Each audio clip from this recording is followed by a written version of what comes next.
Today's lesson is called Huge Explosion Rocks Beirut, Killing Hundreds.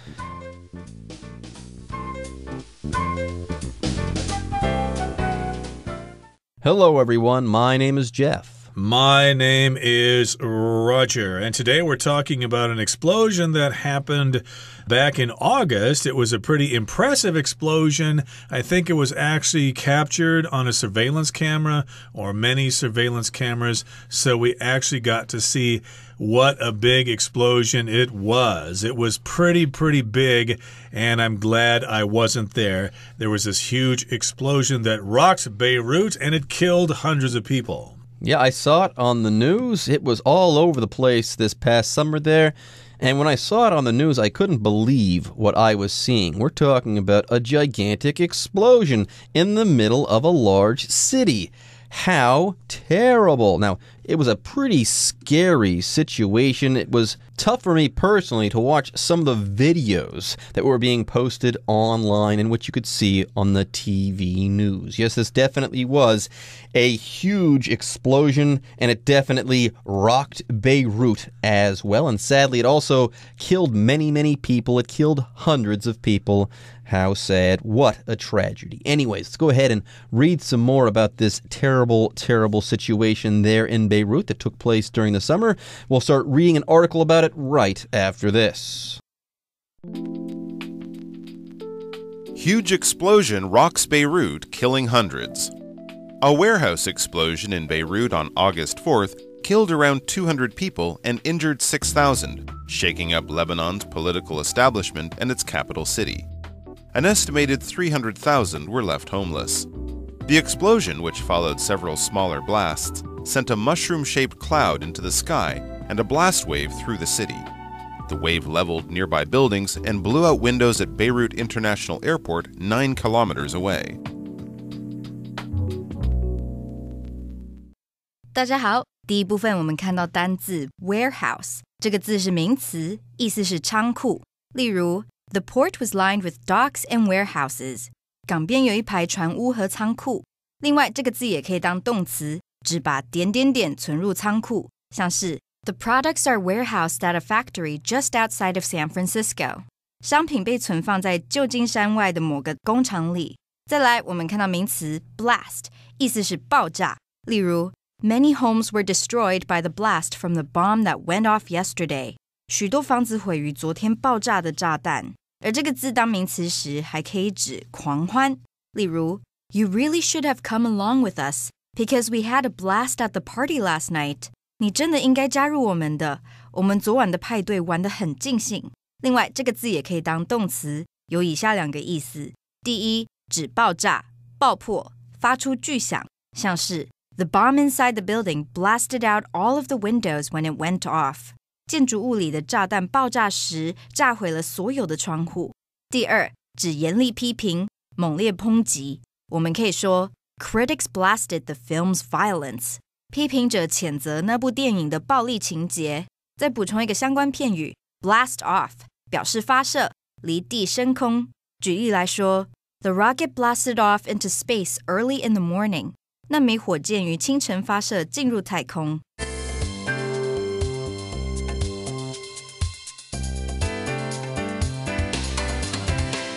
Okay, so of course, when a bomb blows up, there is an explosion, or maybe a nuclear bomb goes off and there's a nuclear explosion like there was in Nagasaki and Hiroshima back in 1945. But in this particular case, we had a huge explosion and it rocked Beirut. So if something rocks something as a verb here, that just means it's really big, it's really destructive, and it causes lots of damage and people get killed and buildings fall down, etc., etc.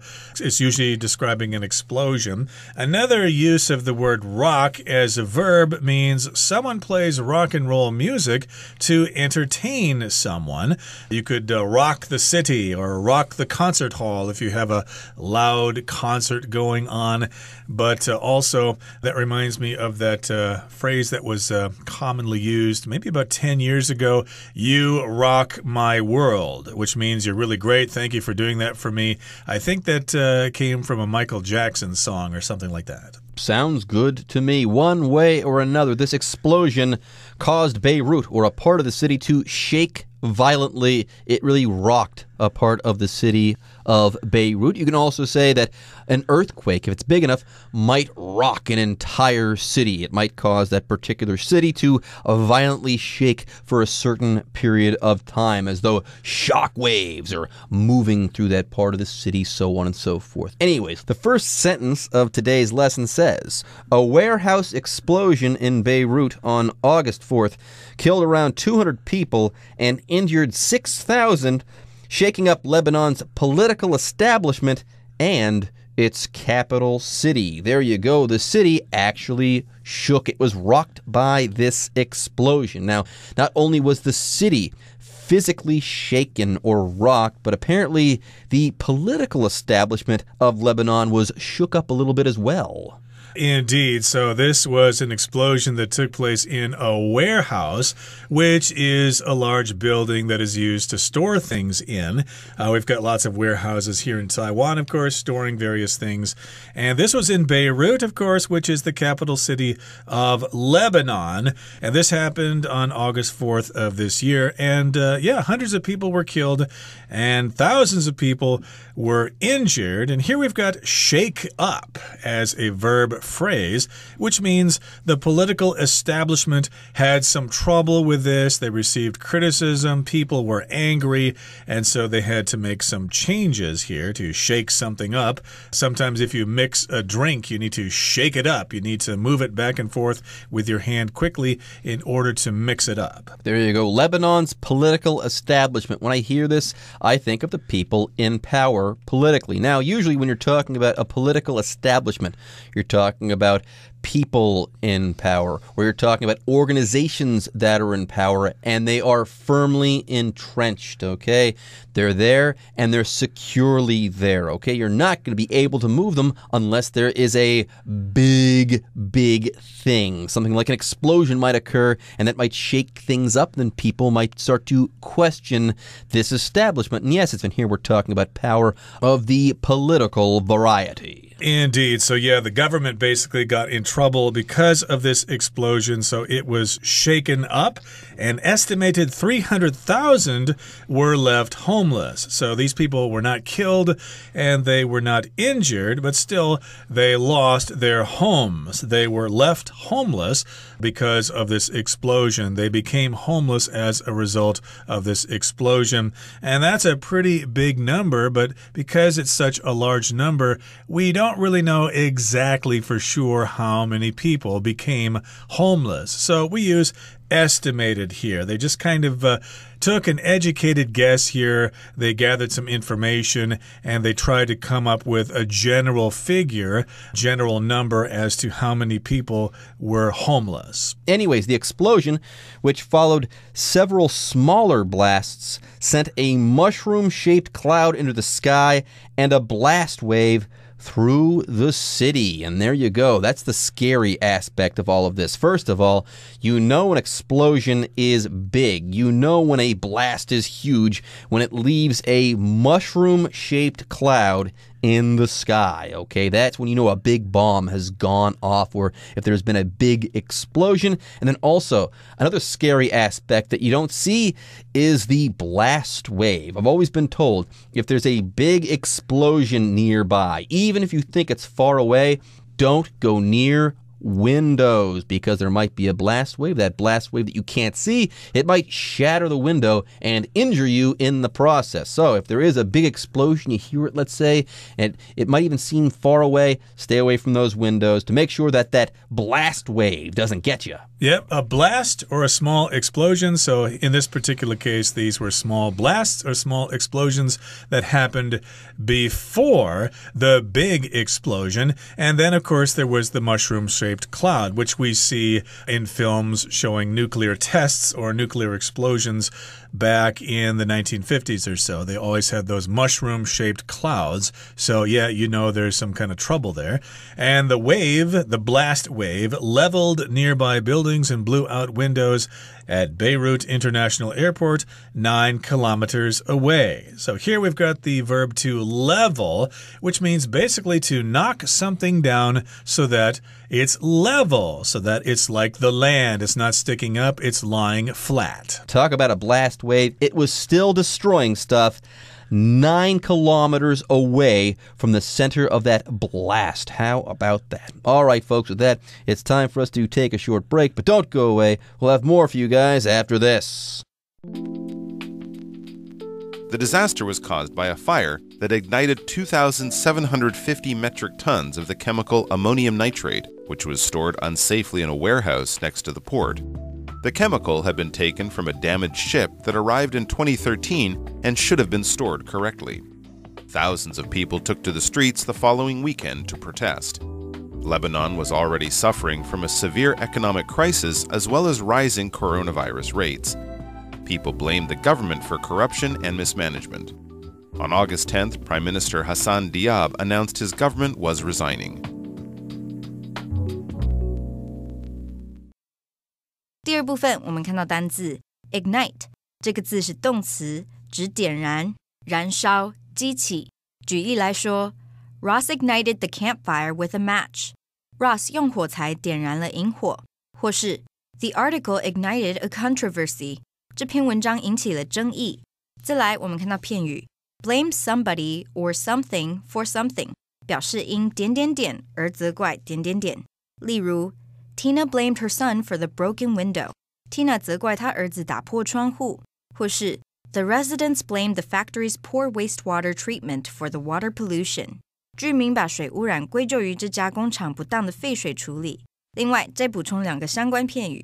第一 be to blame 表示应受责备、应负责任，像是 Mary was to blame for the terrible mess in the kitchen.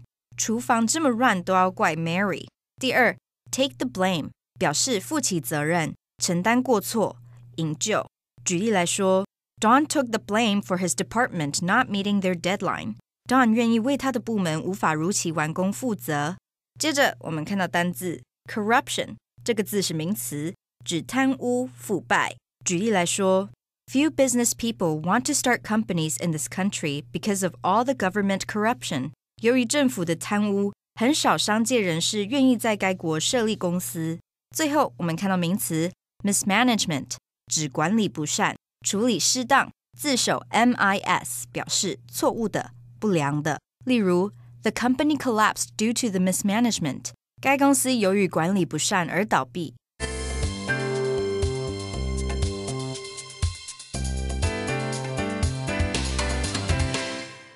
Okay, so today we're talking about a big explosion that rocked Beirut last August, and hundreds of people were killed. Now, what the heck is happening there? Why was there a big explosion? Did somebody drop a bomb on Beirut? Is there some kind of war going on?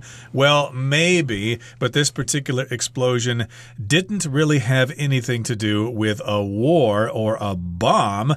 The disaster was caused by a fire that ignited 2,750 metric tons of the chemical ammonium nitrate, which was stored unsafely in a warehouse next to the port. Okay, so this was a disaster. Something terrible that happened. We could have disasters in all sorts of different situations. It could be a financial disaster like the Great Depression was back in the 1930s. But this is not a natural disaster like a hurricane or an earthquake. It's more of an artificial disaster caused by a bomb. And the bomb exploded because of a fire, and that fire ignited this chemical ammonium nitrate. There you go. This fire started this particular explosion. And usually, though, you don't start an explosion. You say that that explosion gets ignited or that it gets detonated. That would be a fancy word as well. But yes, this ammonium nitrate is volatile. It will explode, so you have to store it quite safely. Unfortunately, though, this particular chemical was not stored safely. Now, the chemical had been taken from a damaged ship that arrived in 2013 and should have been stored correctly. So it was sitting there, just waiting to detonate for almost 7 years. Talk about unsafe. Now, here in the next paragraph it says, thousands of people took to the streets the following weekend to protest. Yes, people in Lebanon, and especially in Beirut, were not happy about that. Why would the government allow something like that to happen? We're angry. Lots of people have been killed. Lots of people are homeless. And lots of people were injured. We're not going to take this sitting down. We're going to protest. We're going to take to the streets. And if you take to the streets, that means you go into the streets, maybe down to the presidential palace or whatever, and carry signs and yell and say, hey, you did something wrong and we're not happy about it. Yeah, this is enough. Things are already bad enough here in Lebanon.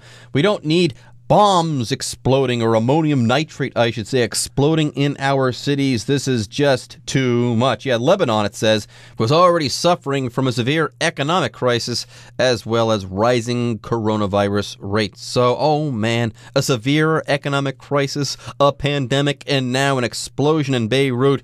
This is too much. Anyways, a severe economic crisis is an economic crisis that is really, really bad, okay? The opposite of severe would be mild. Oh, that's not a big deal. But this is not mild at all. This is a big deal. This is a severe, a very bad, a devastating even economic crisis. Yeah, it could be a recession or a depression or whatever. It's very serious and lots of people are suffering from that.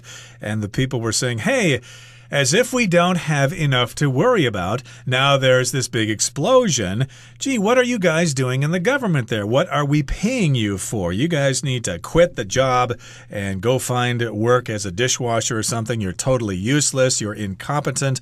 And we want some new people in the government here. And people blamed the government for corruption and mismanagement. So yes, to blame someone or to say that they're doing something wrong, you use this phrase to blame someone for something that they did. I blame you for cheating on the test. There you go. People blame the government for corruption and mismanagement. By the way, if you mismanage something, you're supposed to be taking care of that thing. You know, managing that thing, but you do a bad job. You poorly manage that thing, or you mismanage that thing. That's the verb. Mismanagement would be the noun, and corruption. Okay, if we're talking about a corrupt government official, that means they're doing a bad job. Okay, they might be taking some bribes underneath the table. Let's say they're getting paid off to do certain things instead of doing the right thing because they are corrupt, or you could say they're guilty of corruption. Yep, and on August 10th, Prime Minister Hassan Diab announced his government was resigning. So they were all quitting their jobs. So hopefully they got some new people in the government and this won't happen again. Okay, that brings us to the end of the second part of our lesson. Let's now move on to the third part. The explosion was heard as far away as the island of Cyprus, located some 276 kilometers from Lebanon. Estimates say it packed about 1/10 the power of the nuclear bomb dropped on Hiroshima in 1945.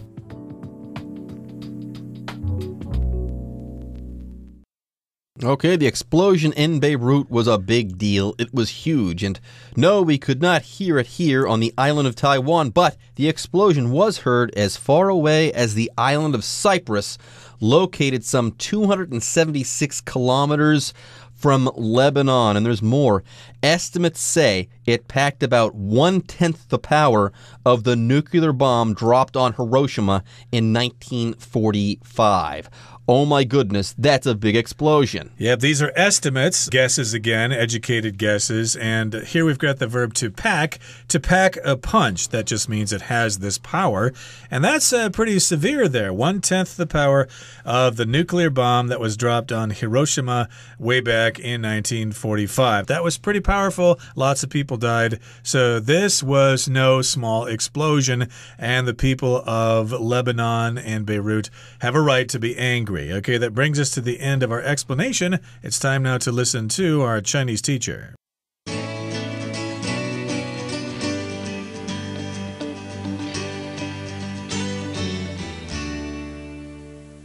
各位同学大家好，我是 Hanny。 我们来看今天的文法重点。先前黎巴嫩的首都贝鲁特发生大爆炸，造成许多死伤，那么数十万人无家可归。由于黎巴嫩它早就深受经济危机还有新冠肺炎疫情所苦，那人们就怪罪政府贪污和处置不当。后来呢，总理哈桑迪亚布就宣布他的内阁总辞了。好，这边用到2个单字 corruption 它是指贪污或是腐败，那么 resign 它是指请辞或是辞职。我们分别来学它们的字根。好，首先要介绍的是 RUPT 这个字根，它表示破裂、断裂或是打破。包含这个字根的字呢，大多带有这种突然被介入或者是打破原本的规律的那种含义。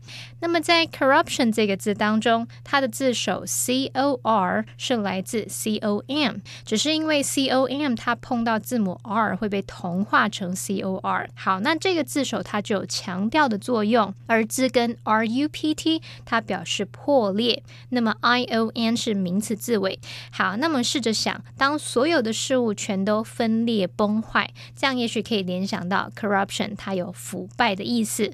顺便补充几个有相同字根的单字。第一个 erupt E-R-U-P-T， 好，它的字首 E 有向外的意思，那么 R-U-P-T 表示破裂。那么爆炸的时候是不是会有东西破裂，很多的碎屑向外喷发呢？所以 erupt 这个字我们就可以联想到它有喷出爆发的意思。我们要表达火山爆发，常常就会用到 erupt 这个动词。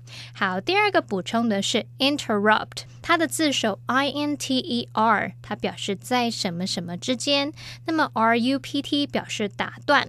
当我们从中介入某件事情啊，或是某个活动，那它的连贯性就被打断了嘛，所以呢 interrupt 它就有打岔或是中断的意思。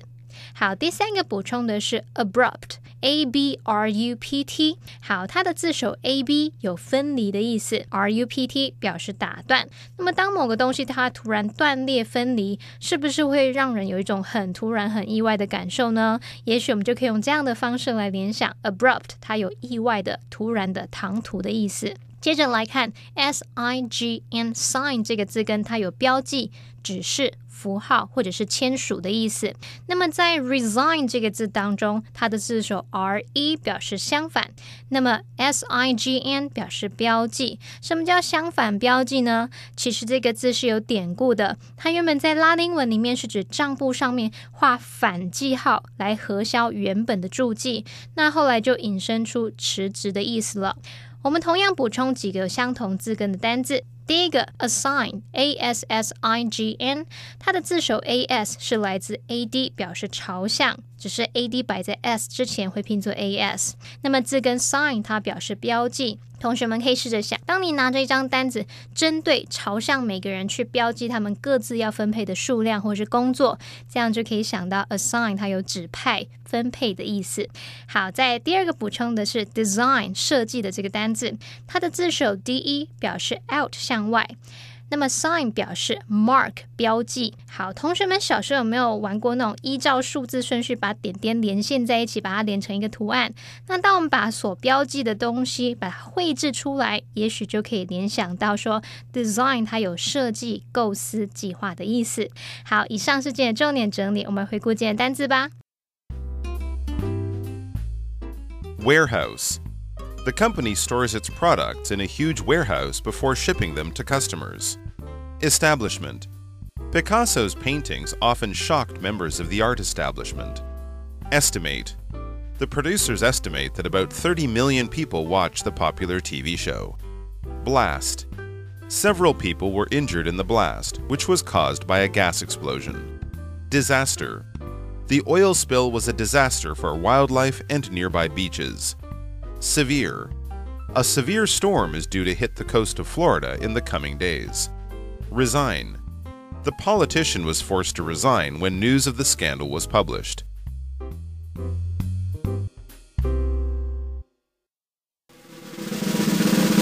Discussion Starter starts now! All right, folks, now it's time for our discussion starter. Hey, Roger, do you believe it was right for the government to resign following the disaster? I think the government should not have resigned because, hey, they're getting off scot-free. They need to be punished for what they did, and they need to correct the situation, and then they can resign. How about you? Well, I think it was the right thing to do for the following reasons. First of all, apparently they're incapable of making sure that gigantic explosions don't go off in their city. And right now, I'm not joking. They were not able to regulate this port and the warehouses nearby, and something terrible happened as a result of that. Further, they can't handle an economic crisis that's ongoing there, and they can't contain, I should say, the coronavirus pandemic either. So for these reasons, they need a new government. This government needs to resign pronto. Okay, everyone. With that, today's article is now complete. But, as always, we sure hope that you guys have enjoyed reading along with us. Anyways, I'm Jeff. I am Roger. See you next time.